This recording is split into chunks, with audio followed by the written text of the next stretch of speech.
Democrats in Washington, New York Congressman Joe Crowley lost a primary challenge to a 28-year-old political newcomer. Alexandria Ocasio-Cortez, who is a self-described Democratic Socialist, spoke to Poppy Harlow last hour about her surprise victory. We won because we organized. We won because I think we had a very clear winning message, and we took that message to doors that had never been knocked on before.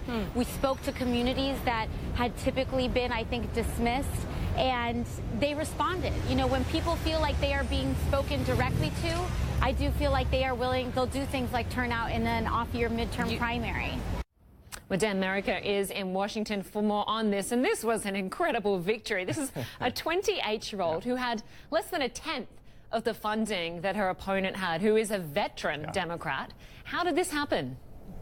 I mean, she really went after him on a number of different fronts, not only as a new generation of leaders, but she also went after him on race bases as well. She is a Latina. She is in a district that is now majority minority, and that worked to her favor as well. But in the end, what really helped her is that she caught fire at the right time, backed by the left of the Democratic Party, and caught Joe Crowley by surprise. He's a very powerful member of Congress, and it's hard to overstate how significant this loss is to the landscape of Democrats in the House. Joe Crowley was the number 4 in the House. It was assumed that if Nancy Pelosi were to step down after the 2018 election, Joe Crowley would be the rightful heir, or certainly a large possibility to step in for her as minority or majority leader in the House of Representatives. And that is no longer. He will no longer be a member of the House of Representatives after this session, which is a remarkable occurrence. And it's important also to note that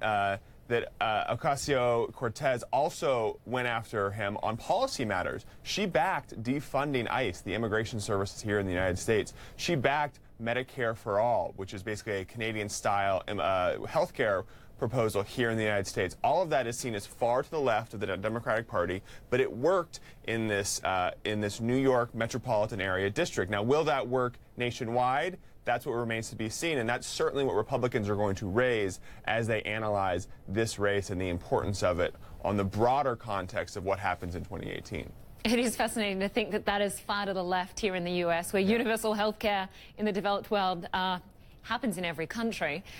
I want to ask you also about what you said about Donald Trump. She said, I would support impeachment. And she said we have the grounds to do it. Is that at all surprising, given she used to work for Bernie Sanders, or can we expect most Democrats to push towards that? It's a balance that Democrats are trying to grapple with right now. I think there are more Democrats in the United States that support impeachment who may not be saying it publicly. She is someone who is clearly saying it publicly and said it on CNN a few hours ago. But many Democrats are holding that inside and not talking about that because they think that's a bludgeon that Republicans can use against Democrats in 2018. If Republicans think that this election is all about impeaching Donald Trump, there's a high likelihood that more of Donald Trump's supporters turn out to support him in the 2018 election. And so that's why you're going to see some Democrats kind of scale back the impeachment talk, not talk about getting rid of this president, more talking about what he's doing in office and what they disagree with. But she has clearly taken a different tact, and it's worked for her. It worked for her in the primary. She was a refreshing candidate that many people gravitated towards, and it wasn't even close. It's worth noting that Joe Crowley is a powerful member of Congress, but it wasn't a close race. She won by double digits over someone that really did not expect this kind of challenge. So I think maybe other Democrats will take cues from her and back something like an impeachment of the president because it worked for her. But I'm not sure